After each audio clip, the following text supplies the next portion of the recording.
E aí, equipe GFX4, tudo jóia? Hoje, mais um vídeo do quadro Unboxing. Só que dessa vez, não é o integrante da Amigos Droids que vai falar pra gente sobre o seu robô. É uma equipe que realmente competiu no FX4, numa das Robocopas aqui de Belo Horizonte. E ganhou o prêmio Excelência, primeiro lugar, e garantiu vaga na próxima Robocopa. Certo? Vamos lá conversar com as meninas então, pra descobrir qual foi o trabalho por trás desse robô tão incrível.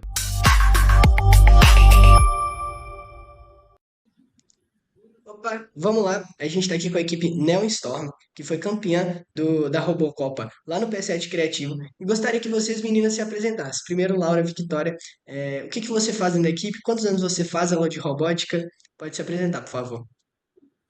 Ok, oi, bom dia. Eu faço robótica, deve ter uns poucos meses, menos de um ano, no máximo 7, tipo, no máximo mesmo. E na minha equipe eu cuidei mais da parte mecânica do robô e da área de gestão. Beleza. Bom, Quantos anos você tipo, tem? hã? Quantos anos você tem? 15. Beleza. E Laura Cabral, você? Bom dia, eu tenho 13 anos, eu cuidei mais da parte de automação. Ó, 14 anos, desculpa. Eh, eu cuidei mais da parte de automação, tipo, de código, e da parte de conhecimento, de publicar no Instagram e tal. E vai fazer um ano agora que eu estou na robótica, Que agora em legal, março. que legal, meninas. E estão ansiosa para voltar a fazer aula, para voltar a mexer no seu robozinho, para a gente competir lá em março? Muito. Também, Então tá. muito. Ó, primeira, o que vocês usaram de base para construir seu robô? Por exemplo, o que que vocês estudaram para saber que o seu robô deveria ter essa cara? Vocês pegaram as bolinhas, fizeram testes, olharam o livro de regras, como é que foi? Ai, Quer responder? você... Posso? Pode. Então, é, a gente pensou principalmente no formato do próprio, que tem a base, né? O chassi que a própria FX4 fornece para gente. Então, o robô não podia muito fugir daquele formato, né? Ele tem que ser um pouco mais assim, e tinha as rodas. Então, essa base a gente já usou. Depois, a gente pensou em como pegar as bolas e carregar elas. E a forma mais rápida foi a rampa que a gente utilizou e as pás que puxam elas para dentro. E foi com questão meio que de adaptação. O primeiro esboço já tinha a rampa e o formato do chassi. Depois que a gente foi evoluindo e fomos pensando, né, em equipe, perguntando o que a gente achava, até para as pessoas que ajudaram a gente, por exemplo, o meu pai, que é um engenheiro, ele sugeriu muitas coisas, né? Tipo, isso talvez não dê certo, e a gente foi adaptando conforme isso. Perfeito. E aí, eu vi que vocês adaptaram muitas coisas, vocês imprimiram em 3D. Qual que foi esse processo? Qual software vocês usaram? E como que foi a parte de impressão? Foi difícil? É fácil dominar? Você já tinha experiência? Então, o software que a gente usou foi o Fusion 360 ou 3D, agora eu não lembro qual que é, se é 3D ou se é 360, mas é o Fusion. E a parte de impressão, ela é difícil, na verdade ela é trabalhosa, porque às vezes é muito imprevisível. Às vezes as peças descolam da tábua de impressão e aí bola, mas assim, foi uma das primeiras coisas que eu imprimi, então foi um pouco mais difícil, mas não é nada impossível, é só ficar monitorando e vendo se está dando certo ou não. Beleza. E agora ali na parte do conhecimento, vocês fizeram um cronograma de postagens, vocês pensaram em equipe o que vocês iam postar, o que que era mais legal para o público, se inspiraram em outro perfil do Instagram para fazer o seu? Como é que foi esse processo? Pode responder? É, a gente não tinha muito uma inspiração, tipo, alguma conta que a gente podia se inspirar, mas aí a gente foi pensando assim, tipo, o que que poderia atrair mais as pessoas pra convencer, tipo, não convencer, é convencer, mas tipo, atrair as pessoas pra entrar na robótica e se envolver nesses projetos legais. Então, muitas vezes também não tinha muito um cronograma, mas a gente foi postando, por exemplo, todas as aulas que a gente tinha uma a gente estava desenvolvendo o robô, a gente tirava foto, a Laura fazia muitos relatórios também. Aí a gente, tipo, produzindo e postando para ir atraindo mais gente. Beleza. E aí, eu vou puxar agora também para programação. Como é que foi a parte de programação? Foi difícil? Vocês tiveram alguma dificuldade assim que vocês podem falar agora? Qual que foi a parte ali mais desafiadora dentro da programação? Pode falar? É, de difícil que a gente teve foi um erro no modo autônomo, que a gente descobriu no dia da competição, e aí a gente não conseguiu resolver, então a gente só programou ele para andar para frente, e foi isso, porque deu um erro, a gente não sabe o que aconteceu, mas a gente vai tentar resolver isso para a competição em março. É, eu acho que, tipo assim, o maior problema era, às vezes, errinhos, assim, muito que a gente tinha que revisar o código inteiro e não achava o errinho, e depois, aí, tipo, era uma vírgula, assim. Mas eu gostei muito de trabalhar no modo autônomo, no modo autônomo, não, no modo de programação, porque eu gosto disso, e eu acho que não foi tão difícil, não, eu gostei. Legal, então. E agora, para as duas, pode responder uma de cada vez. Qual que foi a parte mais desafiadora dentro desse processo inteiro? Tipo assim, o que que foi o maior desafio que te fez aprender mais? Começa pela Laura Vitória.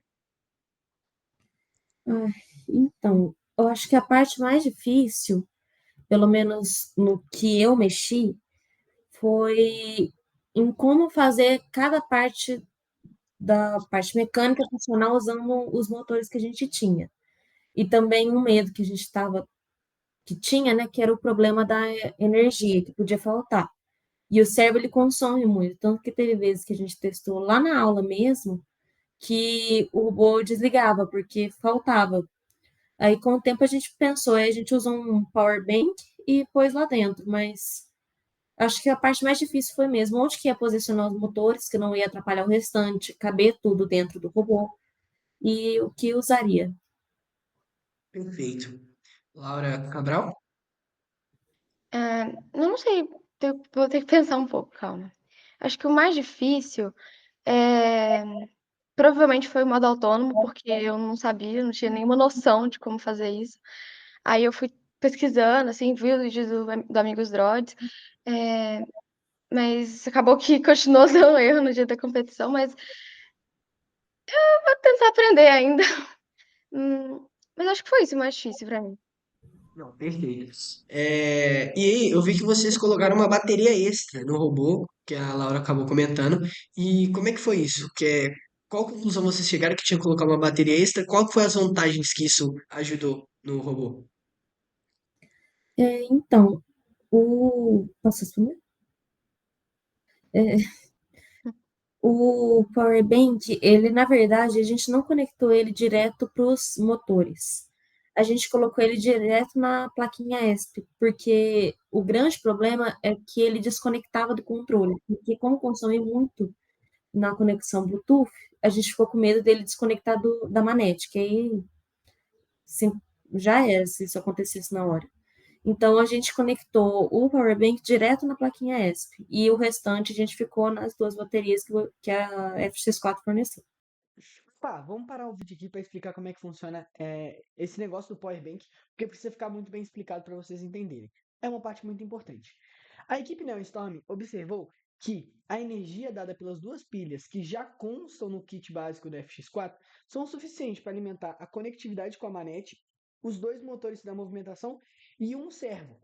Porém, quando a gente acrescenta mais motores, mais servos, essa conectividade com a manete, entre a manete e a ESP pode ficar comprometida. E o que eles fizeram? Eles compraram um power bank com o dinheiro arrecadado da equipe e conectaram direto na ESP. Ou seja, o processador ali do Bluetooth tinha uma alimentação de energia própria. Ou seja, a conectividade era muito boa durante as partidas, porque a energia era destinada só para essa conectividade, enquanto as pilhas amarelas eram destinadas apenas para os motores. Era feita a conexão normalmente. Entenderam? É isso. Então vamos voltar para o vídeo. Perfeito. E aí vocês têm um maior erro, que também na parte de acesso a gente também tem que ter os erros para a gente aprender, certo? E aí, qual que foi o maior erro na área de vocês, que vocês falaram assim, ó, se a gente fizesse isso diferente, seria melhor?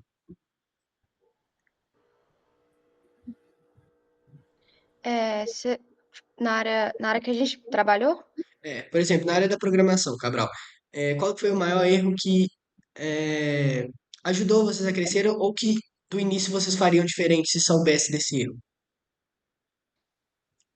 eu acho que eu vou falar de novo da automação, porque, tipo assim, eu acho que foi um erro meu mesmo. Eu devia ter tido mais tempo para programar isso. Tipo assim, eu devia ter me programado melhor para programar isso. É, E aí, isso também ajudou a gente na hora, porque a gente decidiu fazer aliança com uma equipe que tinha um autônomo bom, para a gente conseguir farmar mais pontos e ajudar a gente na competição. E na parte da mecânica, Então, um grande problema que a gente teve, que pelo menos foi uma coisa que me irritou muito, foi que as pás da frente estavam muito mal presas, e tanto que teve uma rodada que elas soltaram. E o nosso robô ele não funcionava, ele não consegue pegar a bolinha sem aquela pá. Porque tanto para pôr no negócio do meio, ele precisava empurrar, e para pôr na plataforma elevada, a gente precisava puxar para depois levar para lá. E eu acho que se a gente tivesse prendido elas melhor, arrumado uma forma melhor de segurar elas, até outras peças do robô que ficaram meio soltando conforme foi passando a partida, teria sido melhor. E outra também foi um outro problema, foi que as quinas do robô eram muito afiadas, e tanto que teve uma vez que a gente, sem querer, estourou um balão antes da hora. perfeito. Mas esses erros aí são para aprimorar. E a próxima pergunta é sobre isso. O que que vocês pretendem aprimorar por exemplo, no código? Você pretende fazer um estudo mais aprofundado sobre o autônomo, Cabral? Com certeza, porque eu acho que, tipo, isso é uma parte muito legal, só que eu não sei o que aconteceu na hora, não deu certo. Então eu pretendo estudar melhor e conseguir aprimorar isso. E para o robô, Vitória, o que que você pretende aprimorar? O que que vocês, como tua equipe, pretendem melhorar no robô? Ah, primeiro, eu acho que primeiro a resistência dele, que foi os grandes problemas mesmo que eu mencionei, né? Melhorar a resistência dele, ele não cair caindo os pedaços no meio da partida, e tirar essas quinas, arrumar uma forma que fique melhor. E um outro detalhezinho que, agora que eu me lembrei, na impressão, principalmente nas placas retas, tinha, tipo, o último layer da impressão ficava soltando, aí ficava parecia que tinha uma bolha. Isso é mais, assim, poderia ter soltado e ter sido um grande problema, mas graças a Deus não soltou. Mas dependendo eu não sei como que vai ser a próxima competição, isso pode ser um problema grave, então a gente tem que melhorar isso. Beleza. E agora eu quero saber se foi divertido o torneio, se vocês gostaram. Quero um feedback do torneio, se vocês se divertiram ali enquanto equipe, foi legal formar alianças, como é que foi? Quer falar primeiro? Então tá aí. Posso começar então? Pronto. É, Eu gostei muito, eu acho que foi uma experiência muito legal. Tipo assim, além da gente divertir muito lá, competindo e tal, mesmo que seja, tipo assim, meu Deus, vai, vai, vai. Foi muito legal. Eu sou um pouco competitiva, então eu gosto muito. É, e além da gente poder se divertir com isso, a gente aprendeu muito, então eu consegui realmente aprimorar bastante coisa sobre o conhecimento de código e tal. Então, eu gostei muito. Eu também gostei muito, eu achei muito divertido, e eu também sou muito competitiva e eu amo a competição, então eu gostei muito disso. E é uma área que eu acho muito interessante isso, da modelagem 3D, essas coisas, que eu aprendi muito sobre o processo de modelagem e impressão com isso, e foi muito divertido mesmo. Até lá na hora mesmo foi muito gostoso, ambiente agradável, a competição e tudo. Foi muito bom. Agradecemos a equipe Neostorm por compartilhar essas experiências com a gente, para inspirar novos robôs, inspirar novos projetos e novas equipes de FS4 não começarem do zero, certo? Tendo muito material para se inspirar. Então é isso, até mais um vídeo de unboxing aqui no canal. Tchau, tchau.